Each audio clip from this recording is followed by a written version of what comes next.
Hi everybody, and welcome to one of our special Facebook family workshops.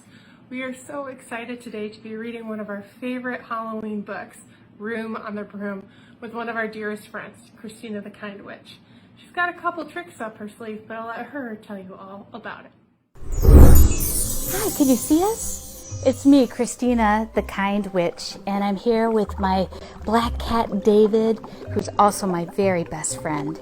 And we were just having our morning cup of hot brew, and David was reminding me about this amazing adventure that one of our dear friends, who's also a kind witch, and her cat had not too long ago. What was it, about 100 years ago or so, David? Anyway, their adventure was so epic that they actually wrote a book about it. And David thought, well, with Halloween being so close, that maybe you guys would like me to read you that book.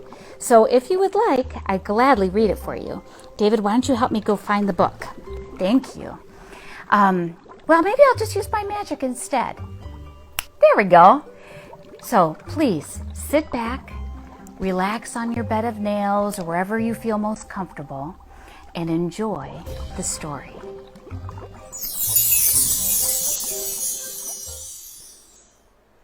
Room on the Broom by Julia Donaldson. Illustrations by Axel Scheffler.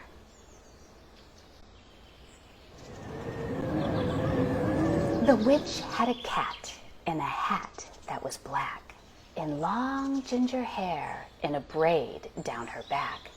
And how the cat purred, and how the witch grinned as they sat on their broomstick and flew through the wind. Oh, but how the witch wailed, and how the cat spat when the wind blew so wildly it blew off the hat. Down! Cried the witch, and they flew to the ground. They searched for the hat, but no hat could be found. Then out of the bushes, on thundering paws, there bounded a dog with a hat in his jaws. He dropped it politely and eagerly said, as the witch pulled the hat firmly down on her head, "I am a dog as keen as can be. Is there room on a broom for a dog like me?" "Oh, yes!" cried the witch, and the dog clambered on.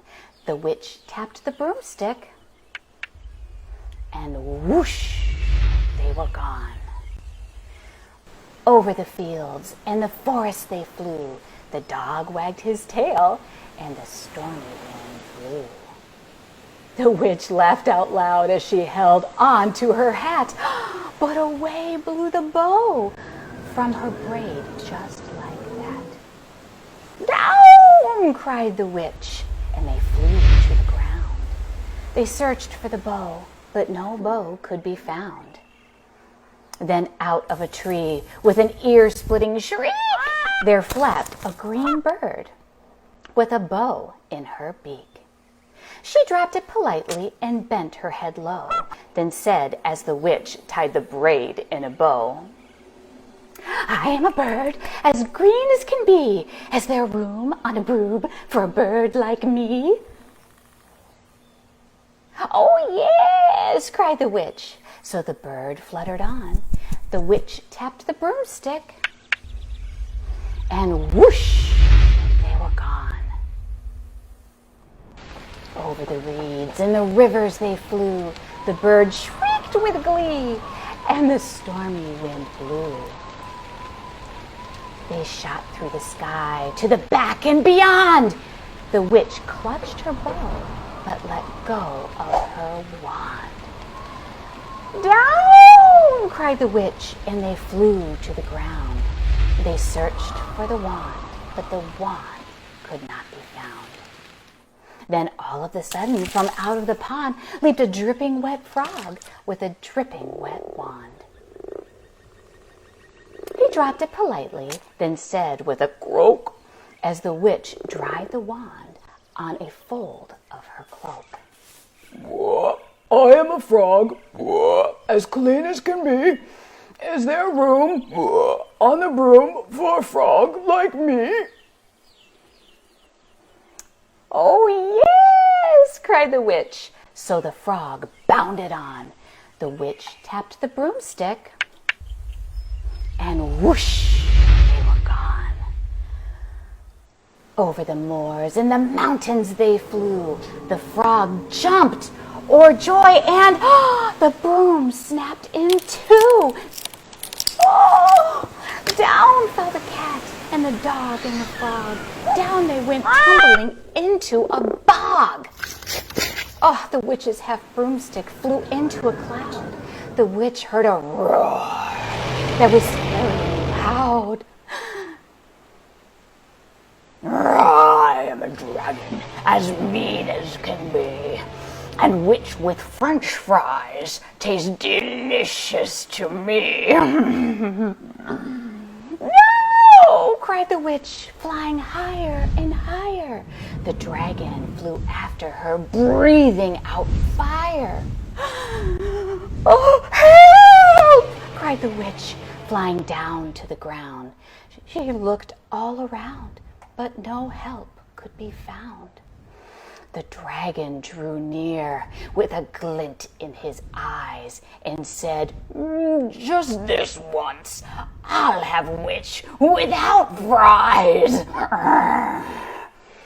But just as he planned to begin on his feast, from out of a ditch rose a horrible beast. It was tall, dark and sticky, and feathered and furred. It had 4 frightful heads. It had wings like a bird. Oh, and its terrible voice, when it started to speak, was a yowl and a growl and a croak and a shriek. It dripped and it squelched as it strode from the ditch, and it said to the dragon, buzz off, that's my witch. The dragon drew back. He started to shake. Oh, I'm sorry, he sputtered. I made a mistake. It's nice to have met you, but now I must fly. And he spread out his wings and was off through the sky. Then down flew the bird, and down jumped the frog. Down climbed the cat, and phew, said the dog. And thank you, oh, thank you, the grateful witch cried. Without you, I'd be in that dragon's inside. Then she filled up her cauldron and said with a grin, find something, everyone, throw something in. So the frog found a lily, and the cat found a comb. The bird found a twig, and the dog found a bone. They threw them all in, and the witch stirred them well, and while she was stirring, she muttered a spell. Iggity, ziggity, zaggity, zoom!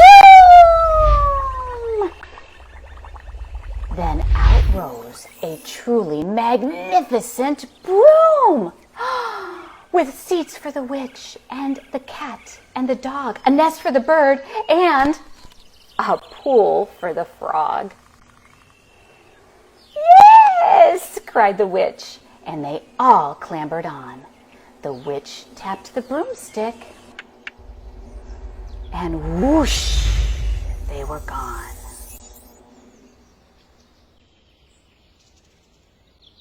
Well, welcome back. Wasn't that such a fun story that Christina the Good Witch shared with us?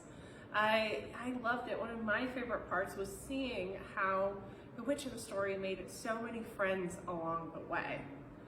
Well, Melissa and I know that this year Halloween might look a little bit different as we're still trying to find our feet with what we want to do and what we're comfortable with doing. Right. Yeah. Still trying to figure out how our family wants to organize around all the continually changing information. Yeah, there's a lot to change. So if you're looking for some other ideas on how you might celebrate the spooky season, we have 5 ideas that we wanted to share with you that could help make Halloween a little bit special, even if you might not choose to trick or treat right now. Yes. Yeah. And the first of which is to spend some time outdoors. It's been such a beautiful fall with like long, warm summer. We have a scavenger a scavenger hunt that we'll link below that gives you a list of things that you should walk around your neighborhood with your adults and see if you can find all of them on the list. It'd be really fun. Oh, that sounds really great. Even if you don't do that on Halloween, that sounds like a lot of fun. Yeah. Well, another one you could do is if you didn't want to go outside, maybe it's a day like today, which is raining, is that you could do a hunt inside. You could still buy candy and you could hide it all around the house, and you could have your kids or yourself, the kids could hide it, and the parents could look for it, but you could have a time of hunting for that candy all around the house and hiding it in special little places. Make sure you get it all though, in case you have a pet at home. You don't want the pets to get it, but you could involve the pets in that, and you could hide treats, cat treats or dog treats, and see if they find it. I bet my dogs would like that. I think they would. I think though they would follow me around when I was trying to hide it. So I think they might cheat a little bit. One of the things I've done is that I've put my pet in a room so he can't be in the place where I'm hiding it. That's a good idea. So then it's a surprise for them too. Right. Yeah. Well, after you've had some of your candy treats, another idea we wanted to share with you is to have a Halloween-themed dance party to get some of your energy out. My favorite is always, the classic Monster Mash that you always hear, but we'll also add a link below to some other songs that you could play to get you in the Halloween spirit this year. Oh, that's great. Monster Mash is your favorite It's Monster song? Mash. It's a classic. I have to say, I think it's probably one of my favorites too. Or maybe Michael Jackson's Thriller. Oh yeah, That's a good one. You could too. do that dance. That would You be could a do lot of that fun. dance. Yeah, so that's a great one. Now I think I'm going to just go home and do that Do just that. for fun. Another one you could do that I have gotten from my friend Sheila here, Sheila the Spider, is that you could hide bugs in your food and have a Halloween dinner or treat. Now, little caveat there is you don't cook it with the bugs in it, and I got the bugs from a little store in the area. So like the dollar store, something like that. And then after you've served up the meal, you just stick them under there, and then the kids get to see which bugs they get. And don't suggest eating them either. But if you do want to eat some bugs, another thing you could do is make a Halloween treat. And making the pudding and cake mix that we call dirt, and then you can put all kinds of gummy insects or creepy crawlers or worms. So we'll put a link to that also in the post, so you can have yourself a nice little Halloween treat, and your whole family can make it together. It'd be a lot of fun. I always know that growing up, one of my favorite things was getting a cup of dirt. Yes. It's always kind of fun. Yes, it is. Yeah, and who doesn't like making dirt? Playing with it? That's true. That's really true. Our last idea that we wanted to share with you was to watch a Halloween or spooky movie. There's a lot that you can choose from. One of my favorites is Hotel Transylvania, where it's kind of fun to see the lives behind some of the vampires you hear about. But there's other movies you can choose too, from everything from Hocus Pocus onward. Well, like the Great Pumpkin, the Charlie Brown, the Great Pumpkin. Oh, that's one of my favorites. Yeah. Yeah. So there's lots you can do this Halloween season that doesn't involve trick-or-treating if that's a choice that you and your family are making. So we just wanted to share with you a couple more ideas of things you can do. That's great. I hope that you have a lot of fun this Halloween season and that you stay safe and well. And let us know what you did. We would love to hear what ideas you have or you did for this Halloween. We know that we are going to miss you here at Gilda's Club, but we're glad that we could bring you this wonderful book reading from our wonderful friend, the Friendly Witch, and David. Yes, I'm sure he's off playing Quidditch right now. And if you're new to Gilda's Club and you're wondering, what is this Gilda's Club? Well, we are a free grief and cancer support community. If you'd like to get connected with our community, You could just call us at 453-8300, or you can look at our website, gildasclubgr.org. We would love to talk with you and help you to get some support.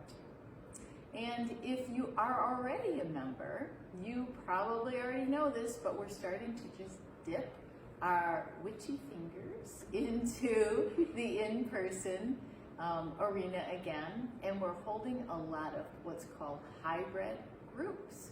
So if you're wondering if your group is meeting in hybrid, that means some people are coming in person to the clubhouse and some people are meeting online all at the same time. Then look on our calendar, right on our website, gildasclubgr.org, and you'll see the calendar, and it will tell you which groups are meeting and which groups are still virtual. And if that doesn't give you the information you want, we love to talk with you. So give us a call. We'll help you get figure out what your group is doing. We still have lots and lots of wonderful workshops also that are happening. Breathing exercises, irregular exercise, ukulele, open art is coming back. So we would love to help you to get into one of those groups also. So I think that's everything. Do you have anything else, Miss Hannah?